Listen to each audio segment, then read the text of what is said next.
কেন আপনার ব্রয়লার মুরগির মাংস রান্নার টেস্ট হচ্ছে না?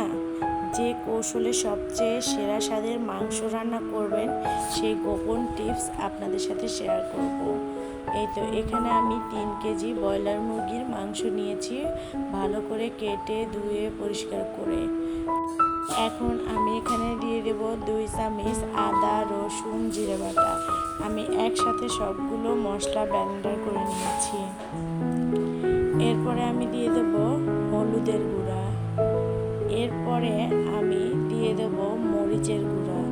আর মরিচের গুঁড়াটা এখানে কিন্তু আমি অল্প করে দিয়ে দেব। এরপরে দিয়ে দেব স্বাদ মতো লবণ। তো স্বাদ মতো লবণ দিব, ঠিক আছে, কিন্তু পরিমাণে একটু কম দিয়ে দেব। তো অবশ্যই ফুল ভিডিওটি দেখবেন, স্কিপ করবেন না। স্কিপ করলে কিন্তু একদমই বুঝতে পারবেন না কিভাবে ব্রয়লার মুরগির টেস্ট করে রান্না করব এবং তার কৌশল আপনাদের সাথে শেয়ার করব।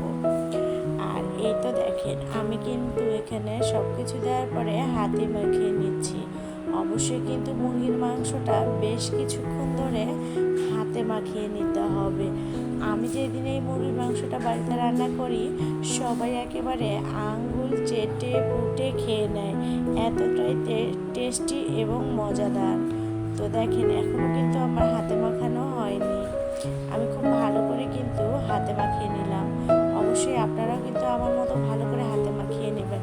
আর এই তো দেখেন, হাতে মাখানো হয়ে গেছে। আমি এখন 10 থেকে 15 মিনিট মুরগির মাংসটা ঢেকে দিয়ে রেস্টে রাখবো। অবশ্যই কিন্তু ঢেকে দিয়ে রেস্টে রাখবে। এদিকে আমি ঢেকে রাখার পরে বাকি যে উপকরণগুলো আছে মশলা কষানো, সেগুলো রেডি করে নেব। আর এই তো এখানে আমি দিয়ে দিলাম 1 পোয়া পেঁয়াজ কুচি। আমি 1 পোয়া কিন্তু পেঁয়াজ কুচি করে নিয়েছিলাম, সাথে দিয়েছি কয়েকটা ডালচিনি। আপনারা চাইলে কিন্তু এখানে তেজপাতাও ব্যবহার করতে পারেন, যেহেতু বাড়িতে তেজপাতা নেই তার জন্য আমি এখানে তেজপাতা দিইনি। আর এই তো দেখেন, পেঁয়াজগুলো কিন্তু এখনও ভাজা হয়নি। অবশ্যই কিন্তু পেঁয়াজটা খুব ভালো করে ভেজে নিতে হবে। আমি কিন্তু এখানে সবগুলো পেঁয়াজই তরকারিতে দেব না, আমি অর্ধেকগুলো পেঁয়াজ তুলে নেব, বেরেস্তা হিসাবে রেখে দেব। তো এর মধ্যে এমন একটা সিক্রেট মশলা ব্যবহার করব, এর স্বাদ কিন্তু দ্বিগুণ হবে। আর এখানে আমি 3টা শুকনো মরিচ আর একটু ফোড়ন দিয়ে দিলাম। আপনারা কিন্তু অবশ্যই এই ফোড়নটা এই রান্নাতে ব্যবহার করবেন, তাহলে খুবই সুন্দর একটা সুঘ্রাণ আসবে। তো এখন আমি কিন্তু আবারও নেড়ে চেড়ে নিচ্ছি। দেখেন, পেঁয়াজটা কিন্তু এখনও ভাজা হয়নি। আমি কিন্তু পেঁয়াজটা একেবারে লাল লাল বেরেস্তা করে ভেজে নেব। আর এই তো দেখেন, আমার কিন্তু পেঁয়াজগুলো ভাজা হয়ে গেছে। আর আমি কিন্তু অফ ক্যামেরার পিছনে অর্ধেক পেঁয়াজ ভাজা তুলে নিয়েছি। আর এখানে আবারও কিন্তু দিয়ে দিচ্ছি আদা, রসুন, জিরে বাটা। অবশ্যই কিন্তু আদা, রসুন, জিরে বাটাটা একটু বেশি করে দিতে হবে। আমি এখানে আবারও কিন্তু দিয়ে দিচ্ছি শুকনো মরিচের গুঁড়া। আপনারা যেরকম ঝাল খেতে পছন্দ করেন সেই পরিমাণে ঝাল ব্যবহার করবেন। এখানে আমি দিয়ে দিচ্ছি হলুদের গুঁড়া, স্বাদ মতো লবণ।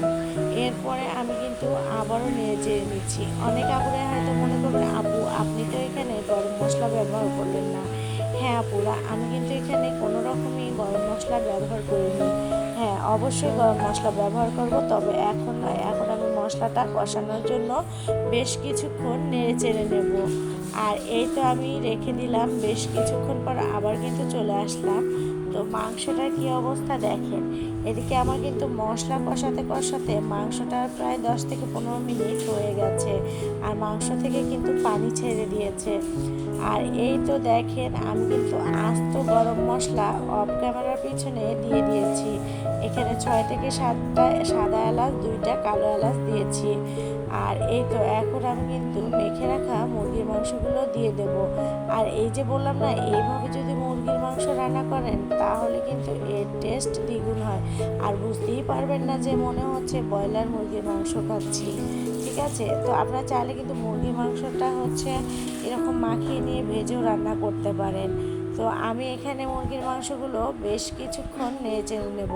আর অবশ্যই কিন্তু তেলের পরিমাণটা একটু বেশি দিতে হবে। আর সবসময় কিন্তু ব্রয়লার মুরগির মাংসতে দেখা যায় একটু তেল বেশি করে দিলে এর কালারটা কিন্তু অনেক সুন্দর হয়। তো এখন আমি কিন্তু নেড়ে চেড়ে নিচ্ছি অনবরত, নিচে কিন্তু একদম লাগানো যাবে না। তো আমার এই ব্রয়লার মুরগির মাংস রান্নার ভিডিওটি যদি আপনাদের কাছে ভালো লেগে থাকে তাহলে অবশ্যই লাইক কমেন্ট শেয়ার করে পাশে থাকবেন। আর এই তো আমি কিন্তু 15 মিনিটের জন্য ঢেকে দিলাম। আর এই তো 15 মিনিট পরে চলে আসলাম। তো দেখেন কতটা ঝোল উঠেছে। এই ঝোলেই কিন্তু আমি মুরগির মাংস রান্না করে নেব, একদমই কোনো ঝোল ব্যবহার করব না। কারণ আমি এই মাংসটা এমনভাবে রান্না করব এর টেস্ট 3 গুণ হবে। আর এই তো আবারও কিন্তু নেড়ে চেড়ে নিচ্ছি। তো নেড়ে চেড়ে নেওয়ার পরে দেখেন আবারও চলে আসলাম। আমি কিন্তু একদমই আর ঢেকে দেবো না, যেহেতু অনেকটা পানি উঠে গেছে তার জন্য একটু না ঢেকে দিয়ে রেখে দিয়েছি। আর ঢেকে দিলে দেখা যাবে আবারও পানি উঠে আসবে। আর এখানে আমি এর স্বাদ বাড়ানোর জন্য একটা সিক্রেট মশলা ব্যবহার করব। এই মশলা গুঁড়াটা আমাদের বাড়িতে তৈরি করা মশলার গুঁড়া। আর বাড়িতে তৈরি করা মশলার গুঁড়া কিন্তু ঘ্রাণটা অনেক সুন্দর।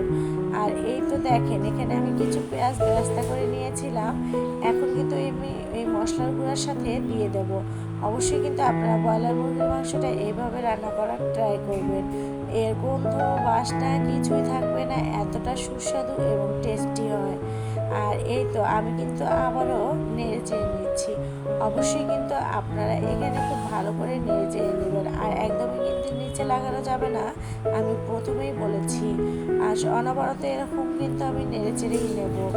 তো সত্যি মুরগির মাংসটা কিন্তু এত সুন্দর কালার এসেছে, হয়তো আপনারা দেখে বুঝতে পারতেছেন না, কিন্তু আমার মোবাইলে একটু ব্রাইটনেসটা বাড়ানো, তার জন্য কিন্তু কালারটা এরকম দেখা যাচ্ছে। তো এই তো দেখেন বললাম না, মুরগির মাংসের কালারটা কিন্তু জাস্ট ওয়াও একটা হয়েছে। আর এই তো দেখেন চতুর্পাশ দিয়ে তেল ছেড়ে দিয়েছে। অবশ্যই কিন্তু ব্রয়লার মুরগির মাংসতে তেলটা একটু বেশি ব্যবহার করতে হবে, তাহলে কিন্তু এর গন্ধ বাসনা কিছুই থাকবে না। আর আমি যে ফোড়নটা ব্যবহার করেছিলাম ওই ফোড়নের কিন্তু অনেক সুন্দর একটা ফ্লেভার বের হয়েছে। তো দেখেন আমি কিন্তু ঝোলটা শুকিয়ে নিয়েছি, গায়ে গায়ে একটু গ্রেভি গ্রেভি রেখেছি। অবশ্যই কিন্তু এই মুরগির মাংসটা রান্না করার সময় গায়ে একটু গ্রেভি গ্রেভি রাখবেন, খেতে কিন্তু অনেক মজা হয়।